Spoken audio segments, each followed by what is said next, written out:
Alrighty. Good morning, everybody. It is Thursday, July 28th, 2022. Let's get started here with our pre-market analysis. What I first want to do, because very proud of what happened yesterday. This is just a beautiful. Remember, we talked about the master class in Fibonacci's when we did our pre-market yesterday. Well, if you just look at the levels that we plot out on the chart and look at what happened here yesterday, I warned you that every time the market pushes higher, even though we have a lot of levels that are all sitting close together, we still see major stair-step patterns where we come up into one level, fail, push to the next level, fail, and it doesn't even matter if it's like 2 or 3 points away. And so you can see here yesterday when the market broke out, which it did break out just about, so 6:30, it's down at the bottom left here. And so the market opened, held over the VWAP, and then they started pushing. And from there, and this 68.5 I just added to the chart. So you're going to have to ignore that that is there. But we came up and basically came right into our major eye level, 39.84. Got a beautiful reaction right off 84. I mean, it broke by 2 ticks and went ahead and broke down. And then here we go. Here's an example of it. Two levels very close together, 4 points away. It breaks lower, comes back up, and fails right at the next level, right? And then you can see it comes down. It holds VWAP on 2 tests, never breaks VWAP. And then we get the pop up. And where do we get the next failure? The next eye level at 39.97 again. Not even breaking it by more than a point. It was like 2 or 3 ticks, pulled back right to the other level and bounced up. Now this is the only level that it disrespected here at 4006. It did not come up right into it and fail. It came up through it, pulled back, basically held it, and then failed off the next level we were talking about up at 4016. Then it came down and held that level that it kind of disrespected and pushed through to the tick, bounced up and failed right at our next level at 4023. You get the point. But it's just unbelievable to me every day we come in and we see this type of stuff happen. So came right into 4023, failed, held the 200 moving average on the pullback, came right up to the high of the day. The high of the day was our major zone here that I highlighted, 4042 to 4044. It came to 4042.75. That was the high of yesterday. And then we got a major failure back down, bounced right back around 4016, and then the end of the day came right to the back end of the 200 moving average in 4023/4 and failed. It's just unbelievable to me. Every freaking day blows my mind. So let's take a look at what we're going to be doing here this morning. I actually just put a long in, and I'm about 4.5 points in the money. And of course, doesn't want to come up and fill me here, but I do have a position on to go long from 4020. And we'll see if I can get this first 5 point contract off. Looks like it's probably going to pop right up and grab that. And then we'll see if we can get this continuation higher for some of my deeper targets. In fact, I got to update this really quickly. Excuse me. I'm going to bring these up. And let's look at today. So let's go up to the higher time frames. There we go. Got my fill. Let's go up to the higher time frames here. And we'll look at the daily. So on the daily, yesterday we did push up to make that new high and fail right at 4042, one of our levels we've been watching for a long time. And we got a bearish divergence. Now, in this push, you can see that there's a nice little trend going on here where the bulls are trying to break out to the upside. So I don't want to mislead you and tell you just because there is a daily signal, that means the market's going to fail. It doesn't have to happen when you're in a strong push, but we do want to be aware of this, because if the market doesn't appreciably get through the high of yesterday, we're probably going to still have a very clear daily bearish divergence. And then if you look up at the weekly chart too, from the major high that we fell from back at the beginning of June, we do have a pretty strong bearish divergence on the weekly starting to form.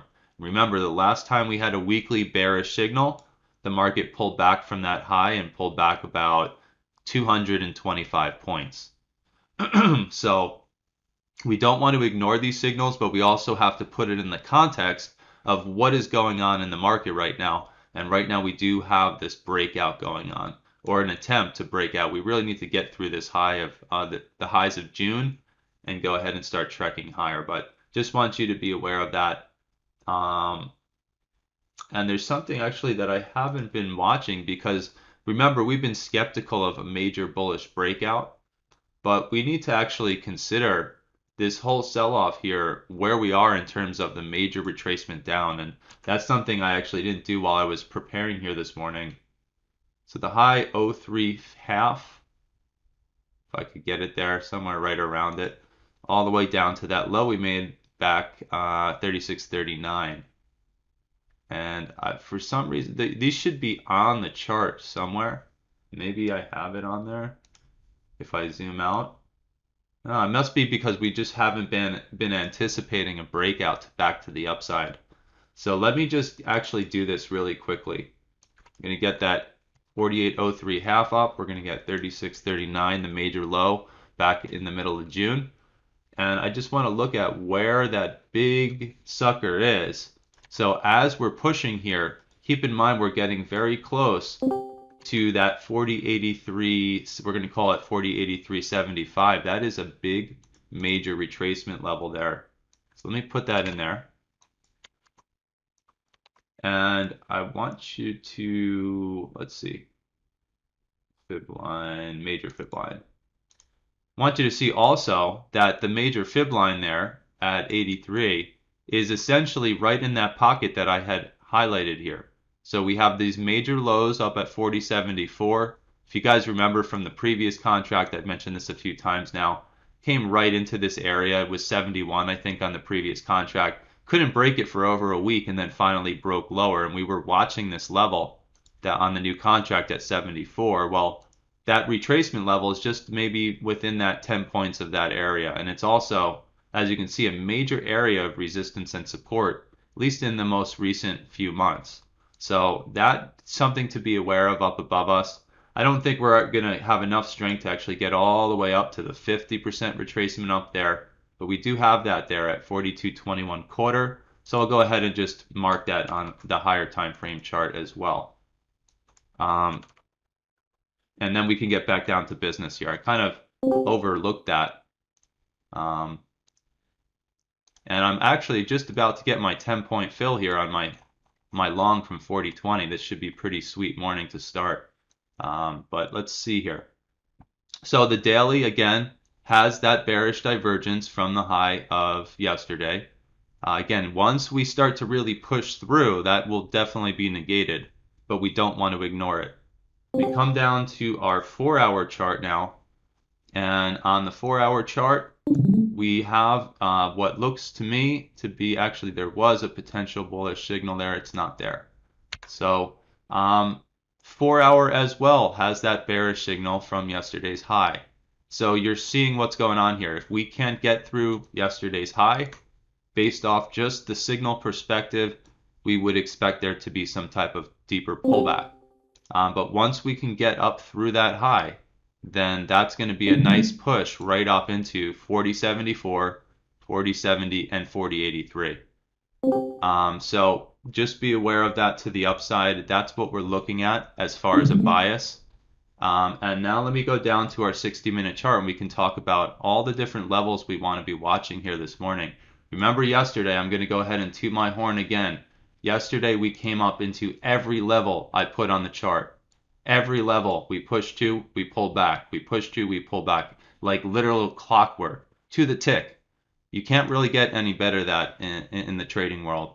So let's look at the 60-minute. I'm about to get this 10-point fill on this push. You can see I got long down here right once we bounced off of the 200. So if we can get enough strength here and get up through this overnight high, we might be pushing right through the high of yesterday. So let's take a look at the levels we want to play with this morning. We're currently having some trouble right around the 61.8 retracement of the sell-off from the high of yesterday. So this is a critical point here. We're also right at, like I said, the overnight high. So if they can't even get through this area here this morning, that expectation for a pullback is going to start to occur unless we go sideways. So let's look at all the levels we have. We've got the leg up from July 26th lows all the way up to the high we made yesterday. And with that, we have our three major retracement levels. So be aware of those. We see time and time again the market come into these levels and get beautiful reactions. So you don't want to ignore that 39.93 area, that 39.78 area, and then down here, right where our other minor eye level is, right around 39.62 to 63 half there. Got a decent confluence right there. And outside of that, every other level on the chart are levels we've been talking about again over and over. And they just seem to work like butter almost every single day. So if we do end up pulling back and getting through 50% of yesterday, which is right around that magenta line, then I'd be targeting down into 84 in case we see some type of reaction there. Targeting down to the 50% retracement of this most local leg, and then down into all these other minor eye levels as the market sells off. On the flip side of things here, if the bulls can go ahead and rip through the high of yesterday, and I actually need to extend out this little shaded area here because 40.42 to 40.44 is a major area of support and resistance in the market. It's not a coincidence that the market pushed. Whoops, let me go back here. Not a coincidence the market pushed from 3,900 all the way to 4,042 and literally failed from that point. It's not a coincidence. We see this stuff happening off of all of our levels over and over again. In fact, if you were here 2 days ago, what was our target to the downside? 39.16 half to 39.22. We bounced just in front of 16 half, got a little peek through the level, and that was the low of the day. Right? So don't ignore these levels, guys. I'm telling you, these are the most powerful levels I've ever seen in the market. So if we do end up breaking through 42 to 44, and I have to go ahead and update this, I went on a little tangent. Let's bring this out to the 29th, just so it's on our short time frame charts. If we can get through the high of yesterday, gigantic pocket here, we could be pushing from 42 all the way up to 74 here. There's nothing on the chart going all the way back to everything that's happened that really sticks out to me between 42 and that 74. And remember, 74 is that major area of support that we could not get through for over a week about a month or two ago there. So getting up to that spot would be the next area I would expect there to be a lot of trouble for the bulls. If they do end up pushing through that area, we've got all the same levels we've been talking about here for quite a while. We've got 81, the major eye level. We've got the major fib up there at 83 that I just put on the chart. Remember, that fib is basically the 38% retracement, and I can't zoom out enough on this chart, but it's the 38% retracement from the all-time high all the way to the low of this year when we came down to that 39 level. So if we get up there, I'd be very careful about trying to stay long right into that level. It very well could fail. And then from there, it's just one by one. We've got all of our minor and major eye levels. Remember that these are levels in the chart that are major structure areas where you see these areas of consolidation and balance, and then it will pop up to the next area, and you'll see this kind of stuff happen just over and over again. So be aware of all these levels up above. I think with that being said, there's really not much else to talk about this morning. There obviously seems to be a lot of bullish cooperation. And if you remember yesterday, we were looking at the advanced decline lines, and the market opened at positive 1500. And let's see what happened. The market opened right at these lows over here. Market open, advanced decline lines were positive 1500. And what do you know? We got a nice trend day all the way up to that minor eye level there. So we'll see what the advanced decline lines have to say once the market opens here. I am in a long position right now, still trying to grab my 10-point target up at 40.30 here. And then I have a couple more on long to see if we can get all the way back to the high of yesterday. I'm not going to hold on to anything else. I really want to see what ends up happening here off of the high of yesterday and right in that really strong pocket of support and resistance. And if we can go ahead and appreciably get through And if everything, the advanced decline lines are hot, the tick is hot, we're going to go ahead and take this sucker long all the way up to 74. So that's the plan for this morning. Remember, anything's possible. So if we do end up breaking lower, that's what we have all these targets to the downside for here. So have a great morning, guys. We will have the chart streaming here for the first hour, or actually for the whole day. And if I see anything important, I will give you guys a nice heads up for that first hour of the trading morning. So hopefully we'll see you guys here, and we'll see if we can get this push to get up into the high of yesterday. So see you guys tomorrow. Take care.